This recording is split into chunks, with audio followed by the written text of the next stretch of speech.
How to delete all messages on Facebook Messenger. So there's actually no method right now to delete all messages. You can just head over and then just long press your conversation with them. Then click on this delete option in order to delete the entire conversation.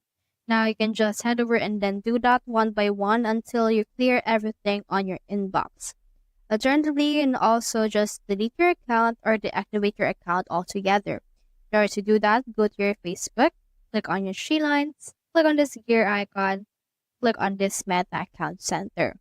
From in there, scroll down, click on this personal details, click right here on the account ownership and control, click on the deactivation and deletion, and then just choose your Facebook account because it's connected to your Messenger. Then just choose deactivate or delete accounts from this particular method. So from in there, you should be able to delete all messages on Facebook Messenger. Hope we helped.